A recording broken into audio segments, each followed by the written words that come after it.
ఓ హత్యను కప్పిపుచ్చేందుకు మరో హత్య చేసి కటకటాలపాలెన ఘటన శ్రీకాకుళం జిల్లాలో చోటుచేసుకుంది.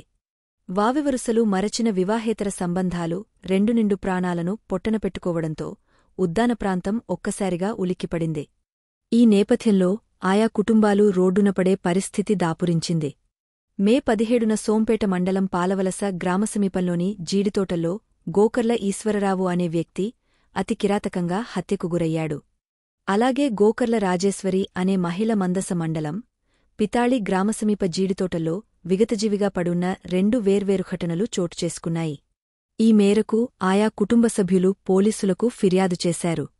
తొలుత మిస్సింగ్ కేసులుగా నమోదైనప్పటికీ కాశీబుగ్గ డీఎస్పీ వెంకటప్పారావు బృందాలను ఏర్పాటుచేసి దర్యాప్తు ముమ్మరం చేయగా అసలు విషయం బయటకు వచ్చింది. ఈ రెండు హత్యలకు కారకుడు ఒక్కడేనని తెలిసింది. నిందితుణ్ణి కాశీబుగ్గ పోలీసులు అరెస్టు చేశారు. ఈ మేరకు డీఎస్పీ వెంకటప్పారావు తన కార్యాలయంలో మీడియా సమావేశాన్ని శుక్రవారం ఏర్పాటుచేసి వివరాలను వెల్లడించారు. సోంపేట మండలం పాలవలస గ్రామానికి చెందిన గోకర్ల రాజేశ్వరి అనే మహిళ వరుసకు కుమార్తె అయినప్పటికీ పలాస మండలం మహాదేవిపురం గ్రామానికి చెందిన మడియా రామారావు వివాహేతర సంబంధాన్ని పెట్టుకున్నాడు. ఇది గమనించిన గోకర్ల ఈశ్వరరావు అనే వ్యక్తి రాజేశ్వరిని బ్లాక్మెయిల్ చేస్తూ లోబరుచుకున్నాడు. ఈ విషయాన్ని తెలుసుకున్న రామారావు స్కెచ్ వేసి ఈశ్వరరావును అంతమొందించాడు. ఈశ్వరరావు హత్యకు గురైన విషయాన్ని ఆలస్యంగా తెలుసుకున్న రాజేశ్వరి ఈ విషయాన్ని బయటపెడతానని రామారావును బెదిరించడంతో ఆమెను కూడా రామారావు కడతేర్చాడు. అయితే మృతురాలి భర్త చంద్రశేఖర్ జీవనోపాధి నిమిత్తం సౌదీలో పనిచేస్తున్నాడు. వీరికి ఇద్దరు కుమార్తెలున్నారు. నిందితుణ్ణి కోర్టులో హాజరుపరచనున్నట్లు డీఎస్పీ తెలిపారు. రాజేశ్వరి అనే ఆమె మిస్ అయినట్లు మన్సా పోలీస్ స్టేషన్లో ఇచ్చిన రిపోర్టు మేరకు మన్సా పోలీస్ స్టేషన్లో మొదట మిస్సింగ్ కేసుని నమోదు చేయడం జరిగింది. ఈ మిస్సింగ్ కేసుని దర్యాప్తు మన్సా ఎస్ఐ గారు కృష్ణప్రసాద్ గారు మరియు దాన్ని సిఐ తిరుపతిరావు గారు పర్యవేక్షణలో ఆ కేసుని గురించి విచారించగా ఆమె యొక్క శవము 13వ తేదీని ఆమె యొక్క శవము పితాలి గ్రామ పరిధిలోని జీడితోటలోని లభించింది. వెంటనే ఆ మిస్సింగ్ కేసుని 174గా కేసుని నమోదు చేసి ఎంక్వైరీ చేయడం జరిగింది. ఈ ఎంక్వైరీ చేస్తున్న సందర్భంలో ఆమె నేచురల్ మరణం కాదు, అది ఆమె ఉన్న గాయం బట్టి మెడికల్ ఒపీనియన్ బట్టి ఎవరో ఆమెని చంపి ఉంటారని చెప్పేసి ఉన్న సమాచారం మేరకు కాశీబుగ్గ రూరల్ సిఐ గారు అండ్ మన్సా ఎస్ఐ గారు దీనిపైన విచారణ చేయగా ఇది చనిపోయిన రాజేశ్వరి యొక్క ఆడపడుచు భర్త చేసి ఉంటాడేమో అనే అనుమానం మీద ఇది దర్యాప్తు కూడా మనకు లభించిన ఆధారాలు బట్టి మనం అతని కోసం వెతకడం జరిగింది. ఈ సందర్భంగా సదరు వ్యక్తి నిన్న 10:30 గంటలకు పిఆర్ఓ దొన్నవూరు వద్ద తను స్వయంగా వెళ్ళి లొంగిపోయి తనే రాజేశ్వరిని పితాలి జీడితోటల్లో చంపినట్లు ఒక స్టేట్మెంట్ ఇవ్వడం జరిగింది. ఆ స్టేట్మెంట్ని రికార్డ్ చేసిన అనంతరము ఆ స్టేట్మెంట్తో మన్సా ఎస్ఐ గారి వద్దకు ఆ వ్యక్తిని ముద్దాయిని తీసుకొని విఆర్ఓ గారు వచ్చి సరెండర్ చేశారు.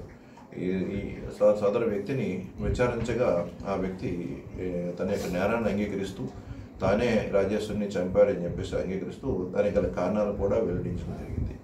ఇందులో విచారణలో తాను చెప్పిన విషయం కొద్ది ఆశ్చర్యకరంగానే అనిపిస్తుంది. కూతురు వరుస అయిన రాజేశ్వరితో తనకి అక్రమ సంబంధం ఉన్నట్లు ఈ విషయం తనకి ఏంటంటే వారు తన ఈ రాజేశ్వరి దగ్గర తను ఎక్కువ డబ్బులు కూడా ఎక్స్ప్లాయిట్ చేసినట్టు, ఆ విషయం ఆ డబ్బులు అడుగుతుంటే తను ఇవ్వడానికి సరిగా ఇవ్వకుండా తను తిప్పుతున్నట్టు, అదేవిధంగా వీరిద్దరి మధ్య ఉన్న ఇల్లీగల్ కాంట్రాక్ట్ గురించి తన ఇంటి ఎదురుగానే ఉన్న గోకర్ల ఈశ్వరరావు అనే వ్యక్తికి కూడా తెలిసింది ఈ విషయం. ఈ రాజేశ్వరి భర్త సౌదీలోని పనుల నిమిత్తము ఆయన వెళ్ళిపోయాడు, ఆయన ఇంటి వద్ద ఉన్నాడు. కాబట్టి రాజేశ్వరి తన ఇద్దరు పిల్లలతో పాలవలసలో గోకర్ల ఈశ్వరరావు ఇంటి ముందే వాళ్ళ నివాసం.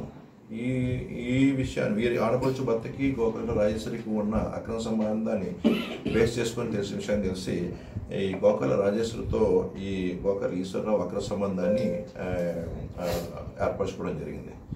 ఈ విషయం తెలిసిన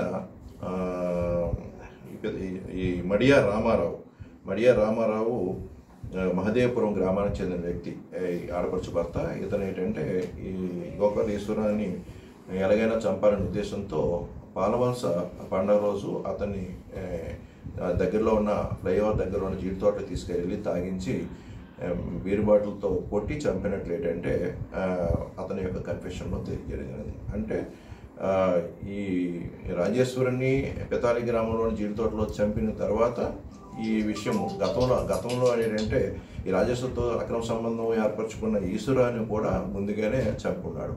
ఆ కేసులో విచారణలో కూడా మనకి ఏంటంటే ఈ గోకర్ల ఈశ్వర మర్డర్ కేసులో మడియా రామారావుని అనుమానించడం జరిగింది.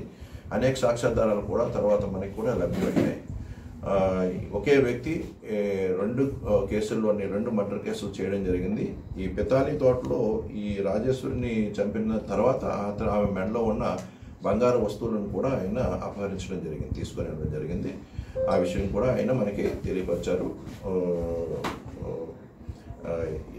గోకర్ల రాజేశ్వరిని కూడా తన యొక్క చిన్న అమ్మాయి ఆవిడ యొక్క తోటలో తీసుకెళ్ళిన తర్వాత వారి మధ్య ఉన్న డిస్కషన్ ఏర్పడిన తర్వాత కొంత ఆర్గ్యుమెంట్ జరిగే ముందు వాళ్ళిద్దరూ గతంలో వాళ్ళ ఉన్న ఫిజికల్ కాంటాక్ట్ని దృష్టిలో పెట్టుకొని అనిపించారని కూడా తను చెప్తున్నాడు ఆవిడ అంగీకారంతో.